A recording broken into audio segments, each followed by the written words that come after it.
1530s, the Medici family had dominated Florence for a century.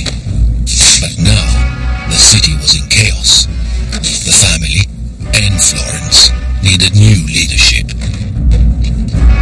A prince who would redeem the Medici name and defend the Renaissance itself. Dangerous enemies were gaining strength, the enemies of new ideas. And no one was more radical than their friend and teacher, the greatest scientist in the world, that would declare that the Earth traveled around the Sun.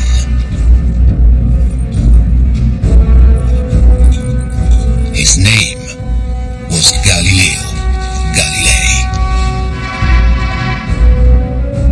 And he would come face to face with the most terrifying weapon of the age, l'Inquisizione, the Roman Inquisition. And the Medici would be forced to choose between allegiance to the Church and loyalty to the values of the Renaissance.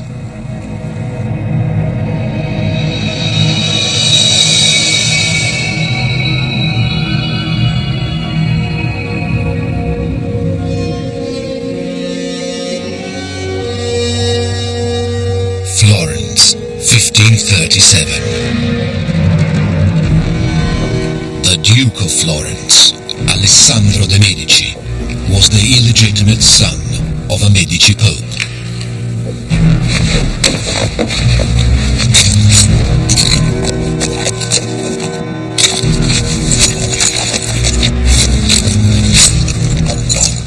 Enemies of the Medici saw a chance to cleanse Florence of the family, once and for all.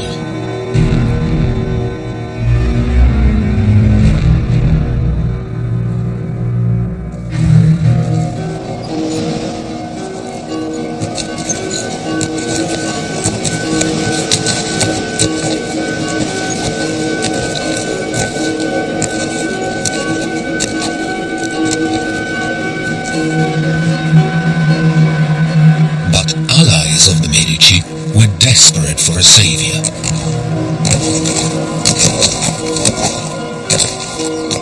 No matter how humble or how distant.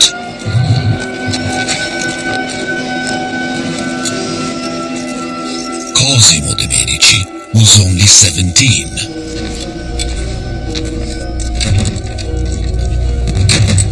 A fourth cousin to the murdered Duke.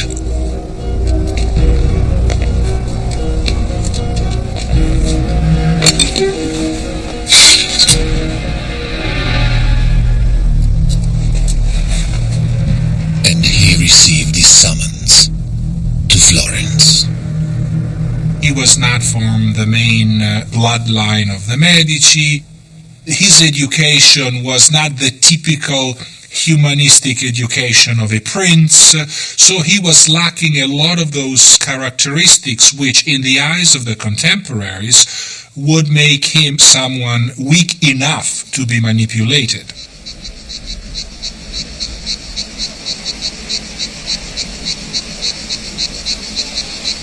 After years of chaos, the city of Florence was in decline.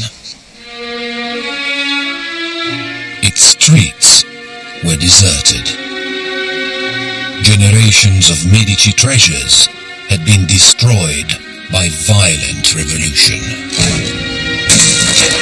Michelangelo, close to the Medici, had fled the city, leaving behind the broken statue of David. Young Cosimo bore the name of a now hated dynasty. But the city was on the brink of anarchy and needed someone to fill the dangerous role of the figurehead of Florence. And for now, Cosimo the teenager would have to do. Most of the people who counted in Florence at the time were fairly aware that the choice of a man raised in the country was a way to have a ruler that they could, control fairly easily. Within 48 hours, Cosimo was elected the new Duke of Florence.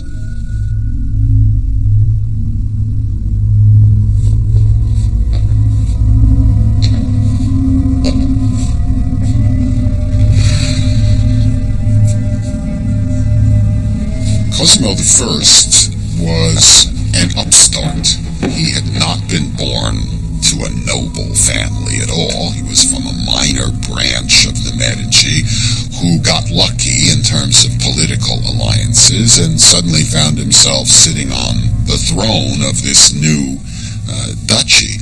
And he was always very insecure because he knew that the rest of the European royalty looked at him as some kind of who cares about this fellow? Who was he anyway? Alone and isolated, he was haunted by his sense of illegitimacy.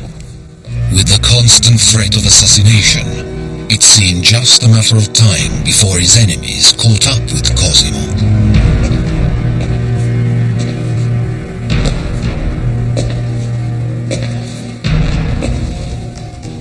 But one man believed Cosimo had potential.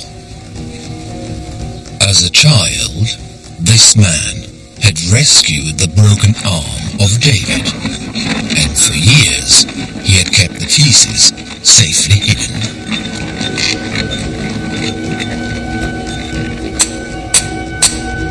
He had studied under the great Michelangelo himself. This man's name was Giorgio Vasari. Vasari had waited patiently through the chaos to repair his master sculpture. All he needed was a patron, and Vasari knew that Cosimo's survival depended on good publicity. He strikes this alliance with Vasari, who invents the culture of a dynasty that wanted to present itself as coming from the Greek gods, but clearly, they were selling cloth until, 20 years before.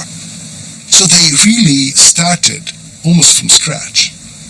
The Medici always had patronized the arts, but with Cosimo I, the arts really become part of political PR.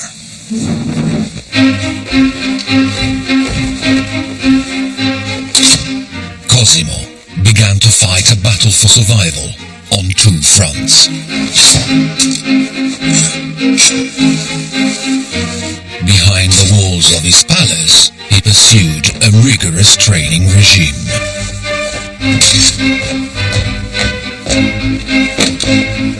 And, under Cosimo's personal instruction, Florence's neglected Renaissance found new life.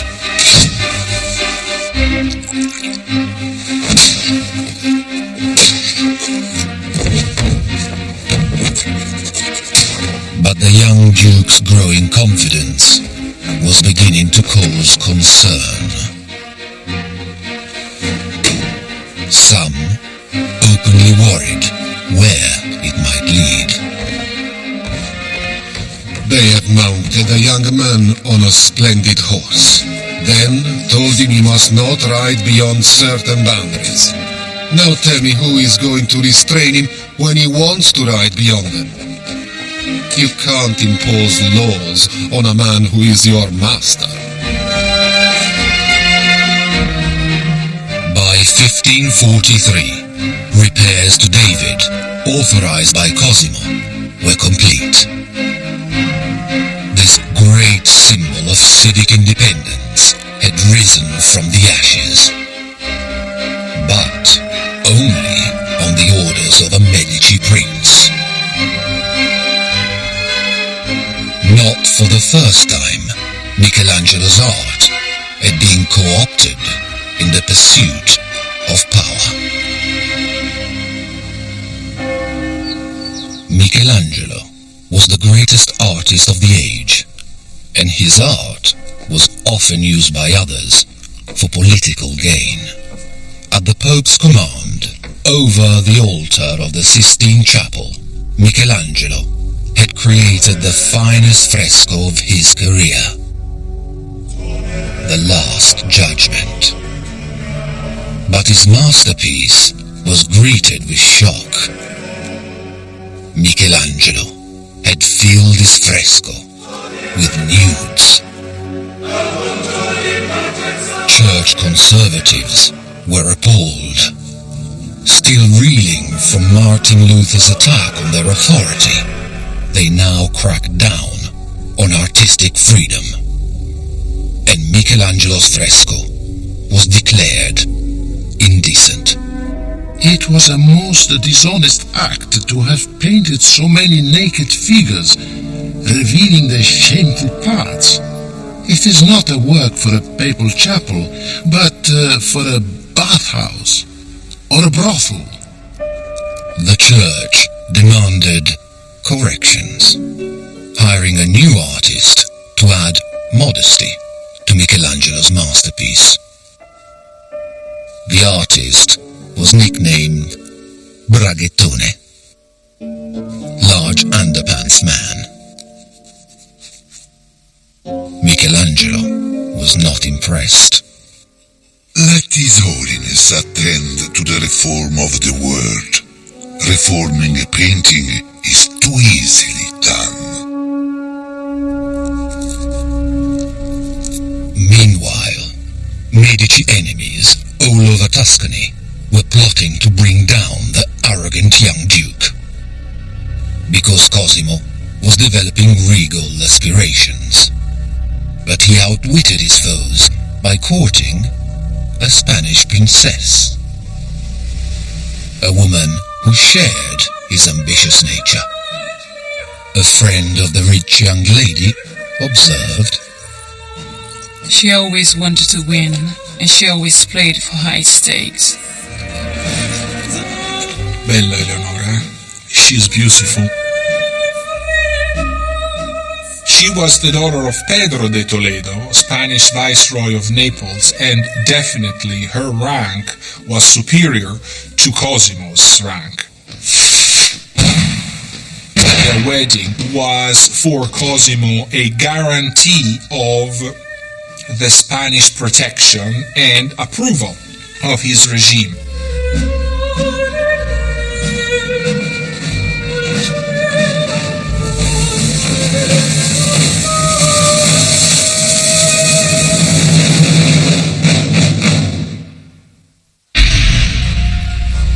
His bride brought Cosimo a handsome dowry, and more importantly, an army.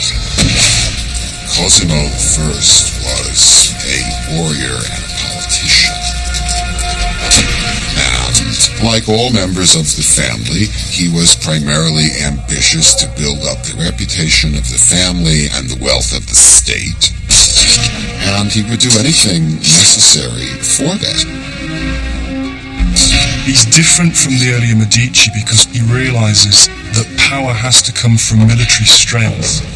And of course, one of the great things that he does is he builds up a navy for the first time in Florence's history. And he gets the point that if the Medici are going to keep in power, they have to have a military force. And it's Cosimo who works it out.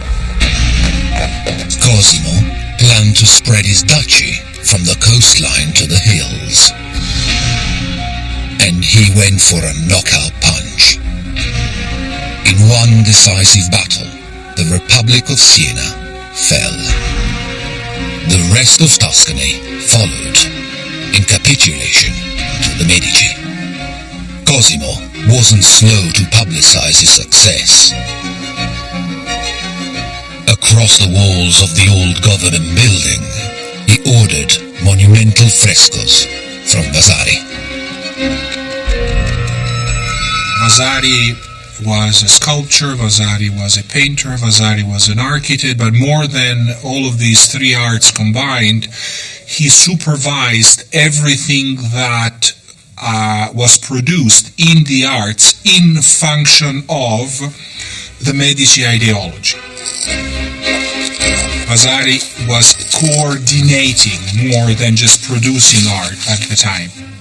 And it is probably one of the first time in Western history in which we have a systematic form of propaganda of a regime that is in need of legitimizing itself and producing a state ideology that is not existing. Cosimo carefully crafted his image, shaping and editing Vasari's creations. The group of counselors which you've placed around me is not in the least necessary, as I acted entirely alone. You can fill up their places with figures representing silence and other virtues. Vasari painted on an unprecedented scale. He supervised an army of workers, filling the walls of the medieval palace with tales of courage and achievement. Soon, even the ceilings were bursting with heroic display. And Cosimo made sure that every generation of his family were given their place, turning the headquarters of the old republic into a temple to the Medici dynasty. It was fit for a king, if not for the new Duchess, Eleonora. When she arrived in Florence, she was quite disappointed because Naples was the largest city of Europe with roughly 300,000 inhabitants. Florence, compared to that, had probably less than 60,000 inhabitants, had been a republic, and she found, for instance, her side of the Palazzo Vecchio as being way too modest for her dignity. Contradicting all of the traditions of the time, she purchased with her private money Palazzo Pitti, claiming that she could not raise her children of royal blood in such a humble residence. Eleonora had bought a fortress for her family. It was a shrewd move, because the couple's regal ambitions had fueled the envy of their rivals. Now, those rivals wanted the Medici family dead. A network of secret police kept the suspicious Duke well informed. Cosimo was always capable of dealing with this risk in a prudent and clever way. We know that he was paying roughly 300 bodyguards regularly, so that is a good way to, cope with that. Such security measures impressed Cosimo's guests. When he goes through the city, his wife and children accompany him, but with a guard of Germans, a light cavalry, and at least 100 musketeers. The Duke's enemies were not easily deterred.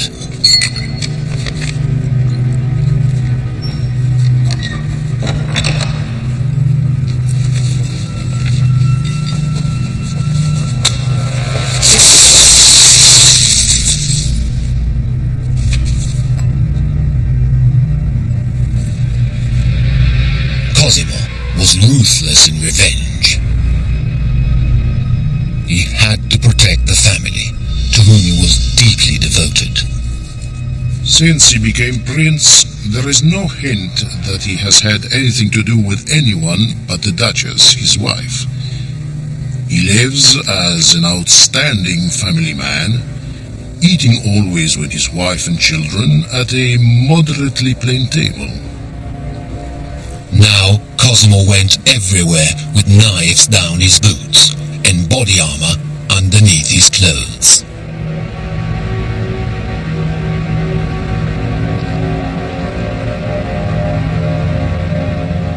And his safe passage through the city was secured by building an enclosed, private corridor above the streets. But Cosimo had a problem. He was master of a complex administration, managed by myriad offices scattered throughout the city. For a cautious man like Cosimo, this was far too risky. He remembers everyone by name, and if he sees a stranger, he wants to know who he is and what he does. For although he has memoranda concerning income, expenses, troops, he remembers it all. It was Cosimo's realization that you couldn't run the government without a permanent bureaucracy. And if he was going to organize the government in this systematic way, then they had to have a location. Such a location had to be safe, and naturally, it had to be grand. The new buildings were constructed along two sides of a street, with a corridor linking the two wings. They were known only by the Italian word for offices, uffizi. The original purpose of that palace was to house the government administration of Florence, which was getting bigger at that point. The Medici realized that if they wanted to run a large, modern state, they needed to have a systematic and very organized civil service government agencies. From this well-protected base, Cosimo secured his own preeminence in Tuscany. Once again, Vasari covered the ceilings with jubilant frescoes. Vasari's main trait was that he was a great impresario. I mean, he was a decent painter, but, he wasn't great. But he was a great manager. He lines up the painters, the sculptors, the architects, and the masons. Finally, Cosimo felt secure. I am a ruler who accepts the authority of no one apart from God.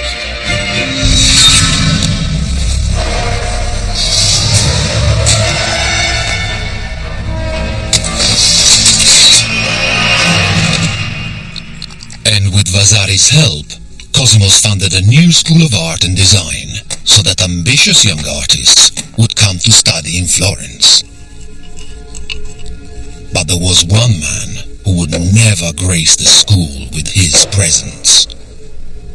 Michelangelo, now in his 70s, resented Cosimo's dictatorial style.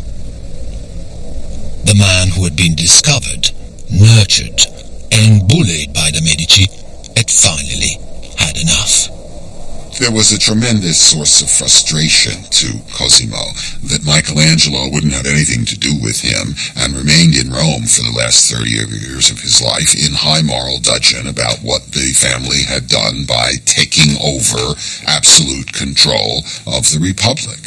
And he refused to go back. Michelangelo was angry, bitter, and tired.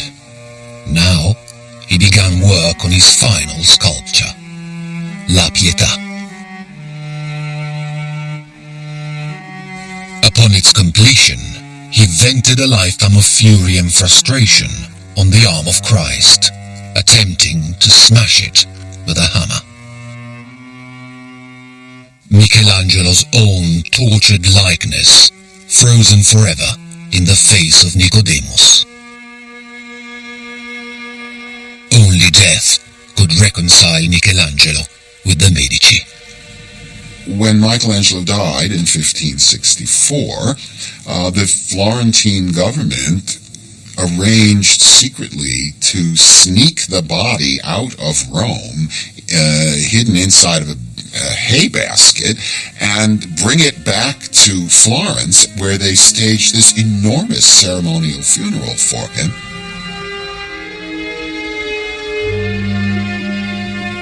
They co-opted him after his death and made him into the greatest of Florentine artists, even though for 30 years he'd been thumbing his nose at the Medici. In death, Michelangelo was granted immortality by the Medici. The culmination of Cosimo's cultural campaign would be a book, written by his image maker, Vasari. The lives of the artists would seal the reputation of the Medici forever. It was the world's first work of art history. Vasari is an extraordinary figure because he underwrites everything that Cosimo does. He puts all the great Florentine artists right back to Giotto, right through to its culmination with Michelangelo, right at the centre of the story of Western European art. And they're invariably Medici-sponsored artists. So he's the great spin doctor. He's a public relations expert of the first magnitude, and we've all believed it ever since.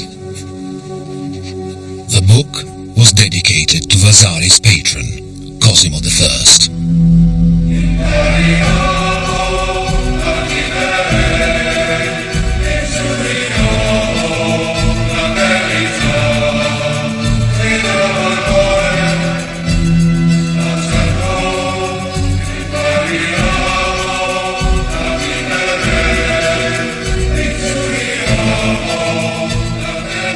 The author argued that the world had been dark for 1,000 years until the light of the artists had illuminated it once again. Vasari needed a word for this outstanding achievement. And what had, until now, been an ad hoc movement of artists, patrons and protectors finally had a name. It was called the Rinascimento, the rebirth, the Renaissance.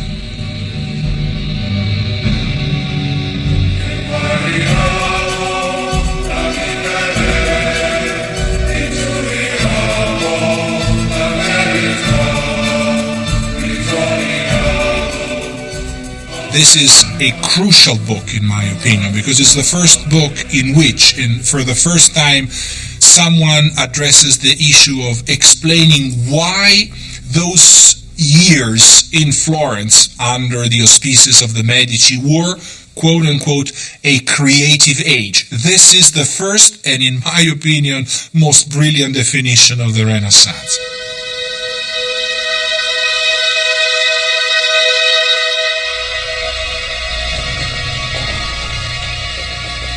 But the ideals of this Renaissance movement now offended the most powerful authority on earth, the Catholic Church. Humiliated by the Protestant revolt, the Church faced a growing clamor for individual freedom. Determined to impose their authority, they now created an agency of obedience, the Roman Inquisition. The Inquisition could be seriously frightening.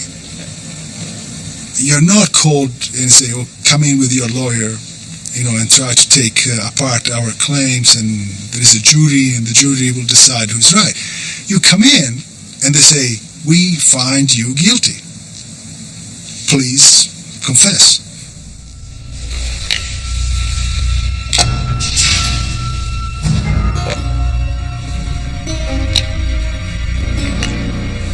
In 1559, l'Inquisizione arrived in Florence. They had come to enforce the censorship of the Church. The Index of Forbidden Books was a catalogue of 583 heretical works. To possess or disseminate any named volume was a punishable crime. And the Medici owned many of these great works of the Renaissance, from the classics of the ancient world to St. Augustine, Erasmus, and Machiavelli. The list was enormous. And Cosimo had his own legacy and his reputation to protect.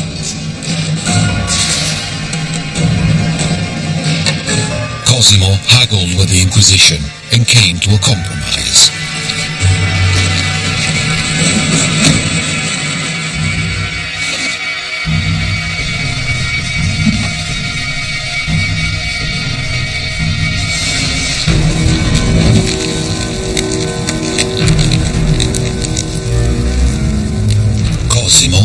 organized a token public book burning. Because even a duke could not afford to alienate the church. And Cosimo was desperate to be formally recognized by the most powerful organization on earth. In 1569, Cosimo de' Medici was crowned Cosimo I, Grand Duke of Tuscany, by the Pope himself.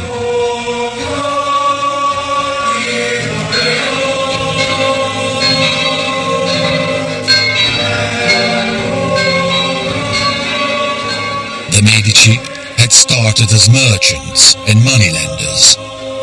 Over generations, they had climbed the precarious social ladder. As popes, they had governed all of Christendom, but Cosimo had taken them to new heights, controlling Middle Italy from coast to coast. All of Tuscany stood in awe, including a young boy who would one day contribute greatly to the Medici legacy. He would become private tutor to the Medici heirs and the greatest scientist of the age, Galileo Galilei. The world of Cosimo's descendants was the perfect stage for Galileo. If you're an art buff, it's kind of all over. The juice has gone out of it by the time that the Medici dukes are installed, by and large, give or take. But the scientific revolution is just getting going. Through the eyes of Galileo, a fusion of artist and mathematician, wine became light held together by moisture. As a courtier, his greatest selling point was his uniqueness. He was a scientist. Galileo was one of the many wonders that the Medici court could exhibit. He was appointed as mentor of the Medici young princes. So, on one hand, he satisfied the thirst of, splendor, by having at court someone who could entertain and wonder people with experiments and never seen instruments. And on the other hand, he fulfilled one of the new requirements of principality, providing the young rulers with a technical education. Galileo had discovered the uniformity of pendulum vibrations, a critical step in the accurate measurement of time. He had made a name for himself as a brilliant thinker and a troublemaker. But the Medici legitimized his boldness.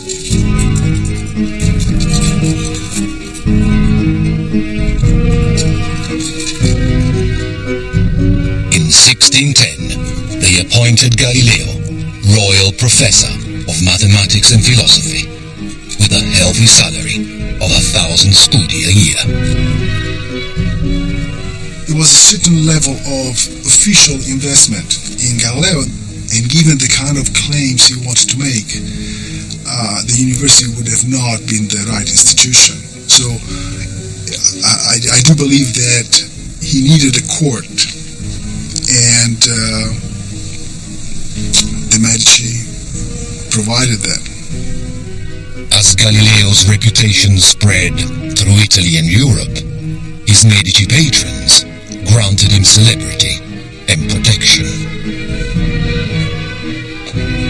In return, Galileo ensured that his discoveries emerged first at the court of the Medici.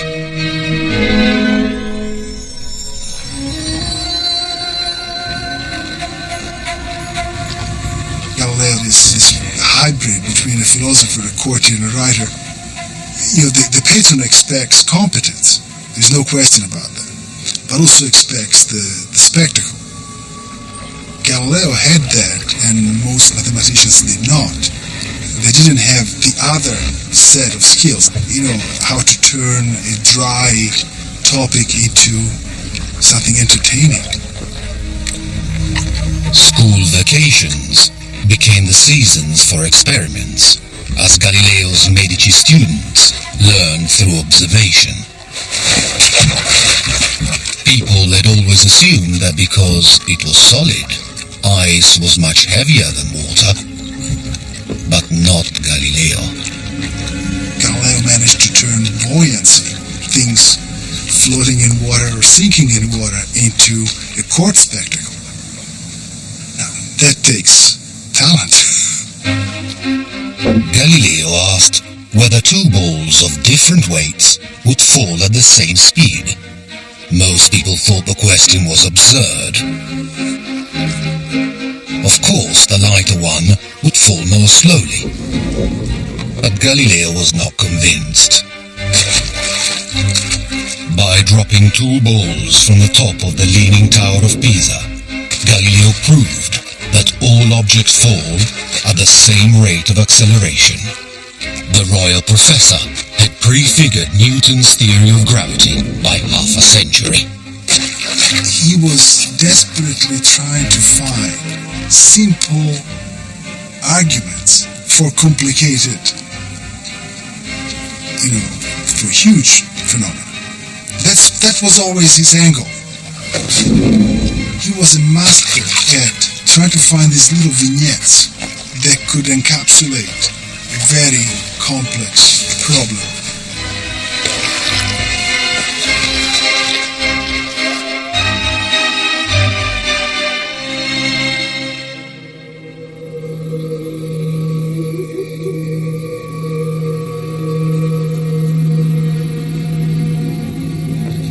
Galileo's hunger to observe was fed by a magnificent new invention, the astronomical telescope. Most nights, Galileo would point the telescope toward the moon, and then you write down or you draw what you see every night.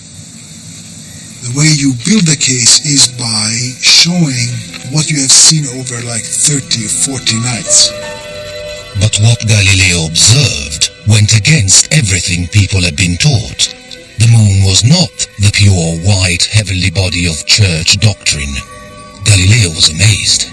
It is like the face of the earth itself, which is marked here and there with chains of mountains and valleys. All of what people had been believing in regard to astronomy collapsed, because the idea that beyond the celestial vault you get into the world of perfection proves to be wrong. Otherwise there wouldn't be all of those imperfections on the moon.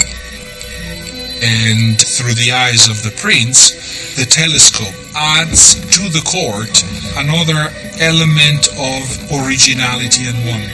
Galileo was the first man to discover that the sun had spots, to notice the unusual shape of Saturn, and to identify the Milky Way. And he was the first man to spot the moons of Jupiter. He named these mysterious objects after his patrons and protectors. He called them the Medici stars.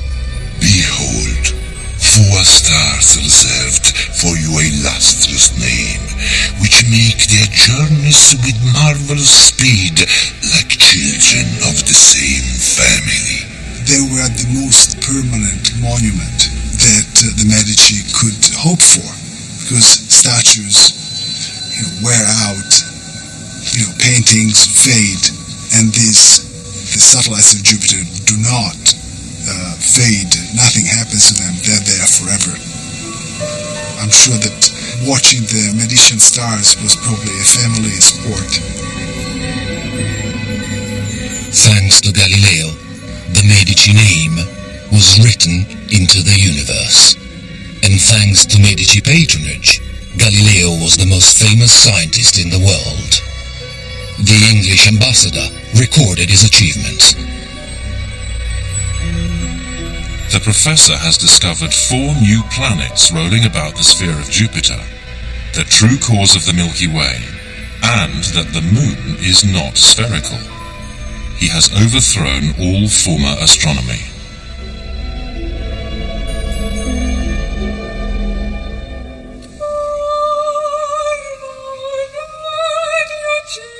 The Medici had dominated Florence for over 200 years. What had started as a local revolution now had spread beyond the borders of Tuscany.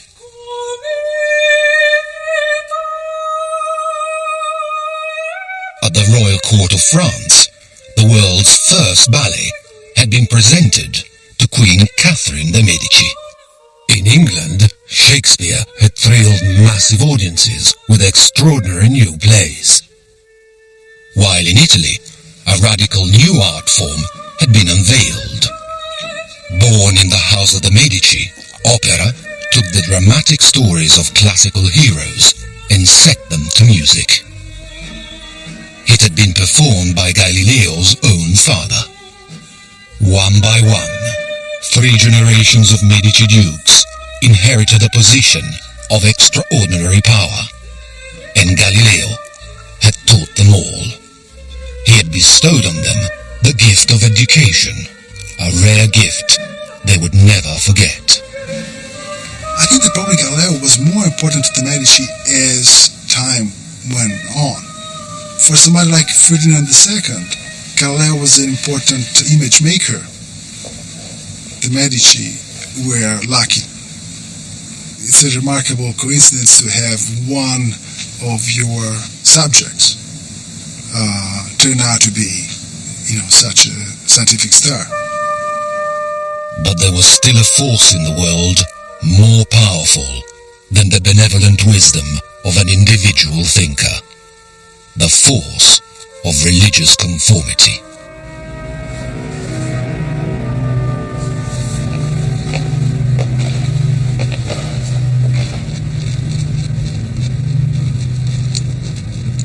A friend of Galileo had paid the ultimate price for intellectual freedom.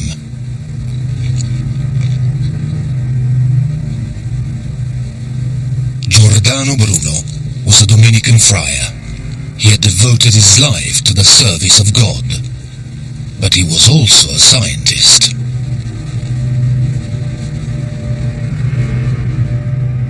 For publishing his theory that the universe was infinite, he was burned alive by the Roman Inquisition. In exceptional cases, the Inquisition showed mercy. They placed a bag of gunpowder around the victim's neck.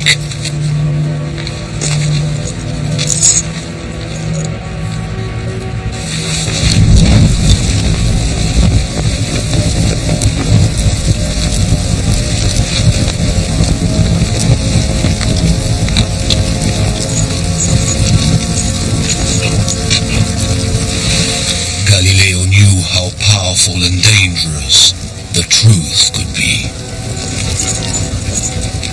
And he knew his own ideas were testing the Inquisition's patience.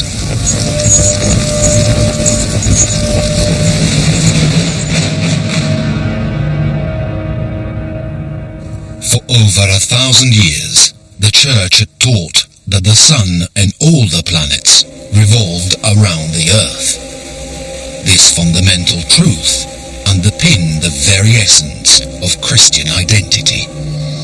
But Galileo had observed the universe for himself. He had come to the radical conclusion that the Earth, in fact, revolved around the Sun. His skeptical friends protested.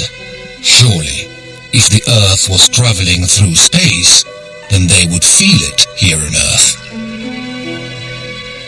Galileo argued that, as fish remain inside their ball, even if the ball is moved around, so we can happily exist untroubled by the motions of the planets. It was a dangerously seductive idea. I think the revelation that the Earth goes around the Sun rather than vice versa must have just been shocking. It must have been earth-shattering, literally, because it threatens the whole notion of the Christian cosmology. The choice that now faced Galileo was simple: neglect the truth to save his neck, or publish and be damned. I do not believe that the same God who has endowed us with senses, reason, and intellect has intended us to forgo their use. Galileo believes completely that the Earth goes around the Sun. He knows that he cannot say that. Okay? So he's walking a thin line. Galileo was an old man by 17th century standards, so maybe there was an element of desperation that maybe he knew that he was taking a risk.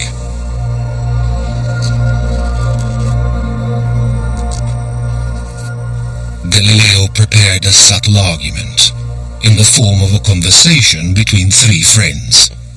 They just happened to be discussing the structure of the universe. He says, "I'm not publishing a treatise. This is a philosophical comedy. These are fictional characters. Everything is fictional, right? So you cannot hold me accountable for what fictional characters say." Galileo submitted his text to the church in Florence so that it could be checked for signs of heresy. The church insisted on changes. Galileo agreed. And in 1632, Galileo's pioneering masterpiece was published. Under normal circumstances, normal being friendly, he would have got away with it. In a more hostile environment, people would simply say, "We do not care that Galileo has used the literary genre of a dialogue between fictional or dead people. He has said this, and we are going to hold him accountable." Galileo called his book The Dialogue of the Two World Systems and dedicated it to his student and patron, the Grand Duke of Tuscany. Whose liberal munificence is the means by which it finally reaches publication.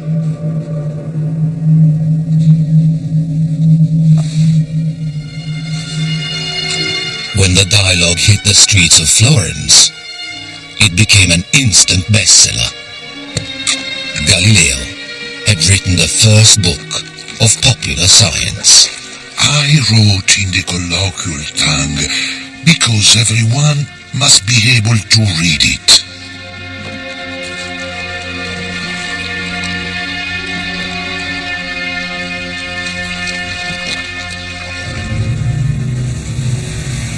But when the dialogue reached the headquarters of the church in Rome, the Pope was furious. The Pope feels the need to put an end to Galileo writing about his scientific theories because what this produces is essentially a body of knowledge that contradicts the authoritative assertion of the Church, which, according to the common opinion of the time, was the only source of truth. Galileo was officially summoned to face the Inquisition. Now more than ever, he needed the protection of the Medici. The Grand Duke tried to prevent his mentor being hauled to Rome. But the Pope was in no mood for discussion. When His Holiness gets something into his head, that is the end of the matter, since he hardens and shows no respect to anyone. This is really going to be a troublesome affair. If you are accused by the Inquisition and you manage to stay away from Rome and negotiate things remotely, it's one thing. If they get you to Rome, you're a gunner.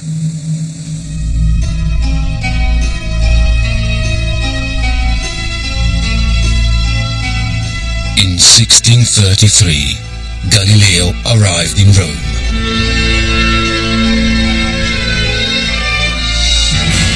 The Inquisition had their man at last. It's really a misnomer to say that Galileo's trial was a trial.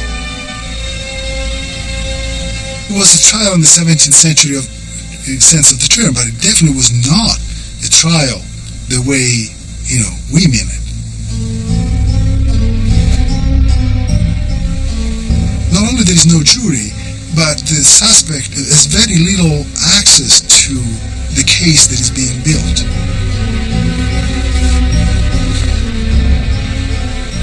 In Galileo's case, the machinery had been going on without him knowing for a long time. They already had a file on him.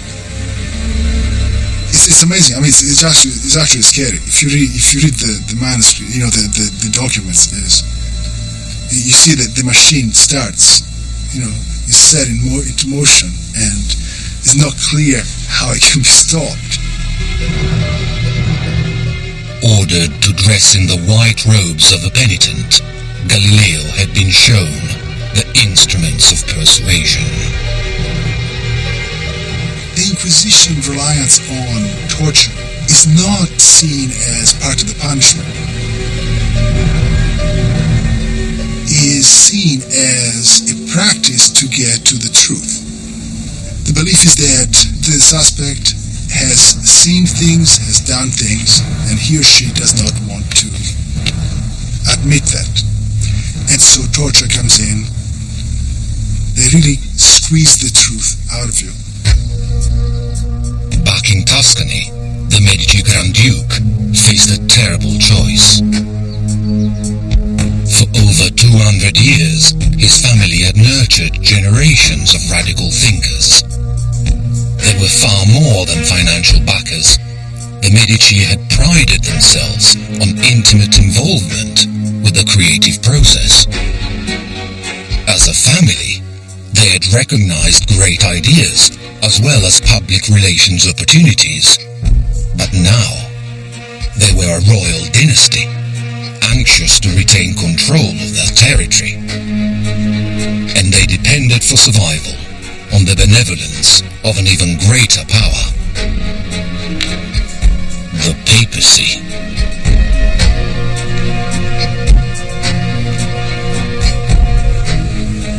The Pope basically says, look, stop pushing. He says, tell the Grand Duke that he's not going to come out looking good, or he's not going to come out well from this. That his support for Galileo is not going to help him. It's really a threat.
Grand Duke, Ferdinando II, stopped paying Galileo's expenses. On the 22nd of June, 1633, on his knees in the belly of the Vatican, Galileo denied what he knew to be true. I still hold as most true and indisputable the stability of the earth and the motion of the sun. I am in your hands. Do with me what you please. When the Medici stopped not just patronizing but protecting Galileo, they put an end to a certain idea of Renaissance, which consisted in patronizing any type of art, no matter which their religious or ideological implications were. Galileo was sentenced to house arrest in his beloved Tuscany. It was there that he died, a broken old man. In a fit of remorse, the Medici planned a public funeral, but the church overruled them. There would be no public mourning for Galileo. He was the last in a galaxy of Medici stars. For over 200 years, one family, driven by ambition, had left an extraordinary legacy in their wake. For they had been the patrons of genius.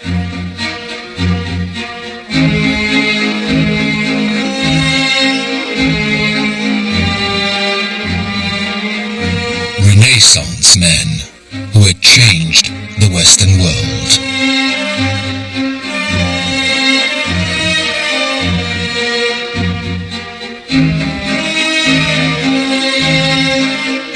In their name, daring new artists had created the greatest works of the Italian Renaissance. And what had started in Florence could not be stopped. A new energy had been unleashed, a spirit of reason and enlightenment that would give rise to the modern world. Many patrons would try to follow in their footsteps, but none would ever match the legacy of the Medici, godfathers of the Renaissance.